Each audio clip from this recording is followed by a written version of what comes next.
akkam nagaa jirtu fayyaa keessanii jecha nageenyi keenya kan onirraa maddee bakkuma jirtanitti isin haa ga'u jenna. Odeeffannoo keenya guyyaa har'aa namoonni hedduun gaafilee garagaraa nu gaafachaa turtan. Gaafileen keessumaaniyyuu dhimma Jawaar Mohaammed irratti yaaddoo hamaa qabdanii fi yookiin immoo gaafii Jawaar Mohammediif hawaasni Oromoo golaalee garagaraa irraa keessumaaniyyuu diyaaspooraan biyyoota hedduu keessaa nu gaafachaa turan har'a qindeeffannee kan isiniin ga'u ta'a. Kanammoo deebiin kun kan Jawaariin ilaallatu. Jawaariif ammoo deebii kanaaf akka abdiidhaan si eegganna jechuudhaan gaafii isaanii eegalan.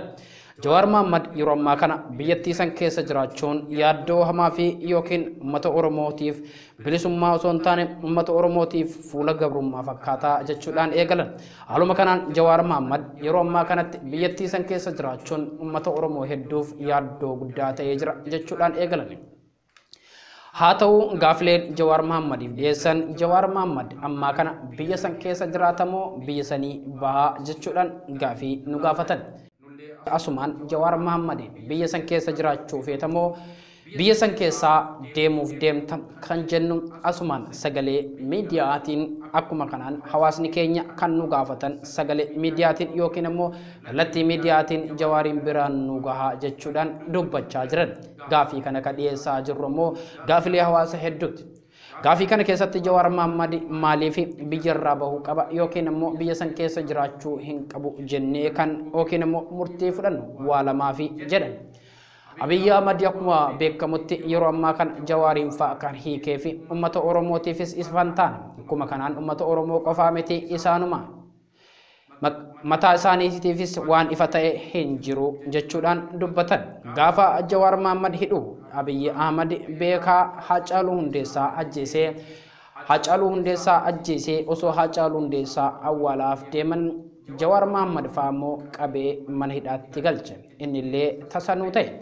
Haaluma kanaan kan wal fakkaatu yeroo ammaa kana Jawaar Mohaammed fi akkuma kanaan hayyoonni Oromoo hedduun osoo hin bayanii isaanii hin dhageen har'a bayaa jiran jechuun uummata ammas ammoo rifaatu guddaa ta'eetii dhufe. Abiyyi Ahmad maal barbaacha yeroo ammaa kanatti waan kana dalagee fi yookiin immoo osoon uummanni Oromoos quban qabne gaafa uummanni Oromoo gaafatu Jawaar Mohaammed fa'a baasuu didee yookiin immoo maqaa balleessee maqaa shororkeessummaa irratti laatee yeroo ammaa kana keessaan osoo uummanni Oromoo gaafatin yaaduma ofiitti yookiin fedhii ofiitiin maaliif gallakkise jechuun uummanni Oromoo keessaan gaafilee hedduu of gaafachaa jirra. Haa ta'u Abiyyi Ahmad akeekaa fi yookiin kaayyoon Abiyyi Ahmad yeroo ammaa kana Jawaar Mohaammed irratti maanoo tussisee keessumaaniyyuu sababa murtii dhabee fi yookiin immoo abbaan murtii yeroo hedduu deddeebisaa turee fi waan Jawaar Mohaammed faati mana murtiitti himataniin yookiin himanni Jawaar Mohaammed faa waan tokkollee badii tokko malee waan hin qabneef yookiin mirga fi yookiin immoo mirga biyyummaa fi yookiin mirga uummataa fi waan gaafataniif jecha. Kanaan sababeeffachuun sababa filannoo godhachuudhaan keessumaaniyyuu tapha filannoo keessaa baasuuf jecha waan hidheef amma immoo waan jedhee gabbaasu waan dhabee fi dhiifama isinii goone jedhee amma kana gabbaasee har'a sammuu osoo olee hin bulin keessumaaniyyuu sagalee dhaaddannoo gurguddoo dhaggeessisaa jira Abiyyi Ahmad. Yaaddoon yeroo ammaa kana dhaaddannoo isaa keessumaaniyyuu guyyaa dheengaddaa fi guyyaa kaleessaa dubbachaa jiru. Ammaa kanatti Jawaar Mohaammed fa'aa fi uummata Oromoo daran akka yaaddoo itti buusetu mul'achaa jira jedhan. Waan kana keessatti yeroo ammaa kana keessumaan akkuma beekamutti diinni dhaabbataa fi diinni taa'ee yookiin immoo si eeguu hin jiru akkuma jedhamee beekamutti Abiyyi Ahmad yeroo ammaa kanatti Jawaar Mohaammed fa'aa irraa keessumaaniyyuu gaafa mana hidhaa keessa jiru Jawaar Mohaammed diina tokko qaba jenneetiin tilmama. Hadhaammoo diinni Jawaar Mohaammed heddummachuus danda'a. Sababa kanaaf akkuma beekamutti Haacaaluu Hundeessaa ofii ajjeesanii shanitu ajjeese jechuun uummata walitti buusuuf yaalaa turan. Dhiiga Haacaaluu Hundeessaas jidduu kanatti balleessan. Osoon maatii fi akkuma kanaan uummanni Oromoo Haacaaluu eenyu akka ajjeese beekan hanga ammaa dhugaan Haacaaluu Hundeessaa dhokattee awwaalamte har'a agarraa turte. Akkuma kanaan isa qofaa miti Abdul Jabbaar Huseen yookiin ammoo abukaatoo Jawaar Mohaammed fa'aa keessumaaniyyuu handhuura biyyattiitiif keessumaaniyyuu magaalaa Oromiyaa keessatti ajjeefamee yookiin magaalaa Adaamaa keessatti sa'aatii guyyaatti ajjeefamee achi buuteen dhiiga isaas hangaardhaa taate. kanaaf ammoo Jawaar Mohaammed isin waan kanuma wal fakkaatuun waan deemu fakkaata manni Oromoo garuu waan kanaaf yaadu Jawaar Mohaammed eenyu ajjeese yookiin immoo maal ta'e jechuun yaaddoo uummata Oromootti naquumanna Jawaar Mohaammed ammoo iyyuu sagalee uummata Oromooti fi jecha yookiin gaafilee uummata Oromoo kana dhagahee keessumaan iyyuu biyya dhufetti deebi'uu akka qabus uummanni Oromoo hedduun keessaan warroonni diyaaspooraa biyya alaa keessa jiru kallattii garaagaraatiin yaada isaanii ibsachaa jiran. Yaanni yeroo ammaa kana namoonni hedduu keessatti yaaddoo hamaa ta'ee mul'achaa jiru fi yookiin yaaddoo hamaa ta'ee ammaa kana uummata Oromootti halkanii fi guyyaa Jawaar Mohaammed amma akkamitti bulee fi akkamitti oole jechuun halkanii fi guyyaa midhachaa fi yookiin bil'achaa jiran keessaa mootummaan diktaatar Abiy Ahmed Jawaar Mohaammeditti sababa barbaade takkii mana hidhaatti deebisa takkii lubbuu isaa galaafachuuf deema jechuudhaan shakkii guddaa qaban dubbachaa jiran kallattii sooshaal miidiyaa hawaasummaa garaagaraa irratti. Jawaar Mohaammed ammoo waan kanaaf deebii uummata Oromootiif maal kenna? Gaafiin uummata Oromoo kana fakkaata. Keessumaan iyyuu gaafii isa xumuraa jechuun qeerroo fi qarreen Oromiyaa fi yookiin akkuma kanaan qarree fi qeerroon biyyoota alaa keessa jiran gaafilee wal fakkaatu dubbachaa jiran. Jawaar Mohaammed saba keenyaaf yaaduu fi yookiin qabsootan bakkaan gahu yoo barbaade amma deemee yookiin biyya dhufetti deebi'uu qaba.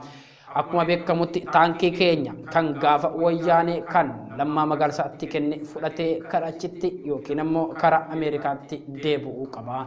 Nuti biyya keenya kan bilisa nu baasuu fi yookiin ammoo biyya keenya bilisummaa kan barbaannuun akkuma beekamutti yookiin afaan qawweeti yookiin taankii Jawaariitiin. Taankiin Jawaar kan yeroo ammaa kana keessumaan iyyuu kiiloo 4 galee yookiin lammatti kennamee achi buutee miila bakar waaree ta'e. Taankii keenya nu haa deebisanii jechuudhaan falmachaa jiran.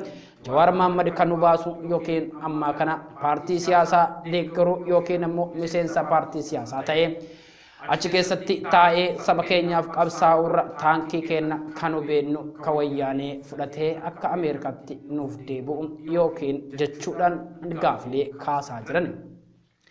Eessa jira taankiin keenya kan gaafaa keessumaan iyyuu lammatti kennine nuuf haa deebi'u taankii keenya deebisuu barbaanna taankiin keenya kan ittiin lollu akkuma beekamutti Jawaar Mohaammed taankii keenya kan lammatti kenne ummata keenyaa fi yookiin saba keenyaa fi bilisa baasuuf ammas taankiin keenyatti deebi'uu barbaanna jechuun gaafilee kaasaa jiran. Jawaar Mohaammed ammoo gaafilee ummataa kan ammoo dhagahee deebiitti deebisaa moo hin deebisuun gaafii keenya.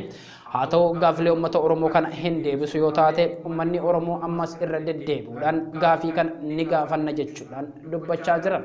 Qeerroo fi qarreen biyyoota garaagaraa irraa ammaa kana ergaa isaanii nuun gahaa jiran. Keessumaan iyyuu Jawaar Mohaammed osoo olee hin bulin biyya san keessaa bahuu qaba. Biyya itti dhufetti deebi'uu qaba. Taankii keenya kan lammatti kennes ammoo fuudhee Ameerikaatti deebi'ee qabsoo keenya akkuma beennutti taankii keenya kan bara wayyaaneetitti deebi'uu qabna. Tarsiimoon keenya sammuu isa ta'uu qaba. Kanaaf ammoo Abiy Ahmed fi yookiin ammoo diktaatar Abiy Ahmed kan ittiin caccabsinee isuma kara mana hidhaatti isa galchuu dandeenyu taankiin keenya kan lammatti kenname nuufaa fuudhamu jechuudha.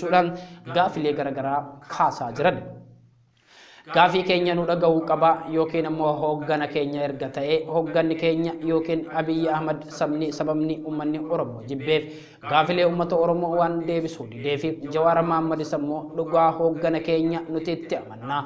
Haa ta'u nu jecha ammaa kana lubbuu fi hedduu dararaatis ture ji'oota 13 oliif ammas ammoo nu dhagaha taanaan yeroo ammaa kana Jawaar Mohaammed ammaa kana gaafilee keenya nu fudhatee dhiyeessiniif kana okee jedhee akka Ameerikaatti deebi'u gaafachuu barbaanna jechuudhaan dubbatan.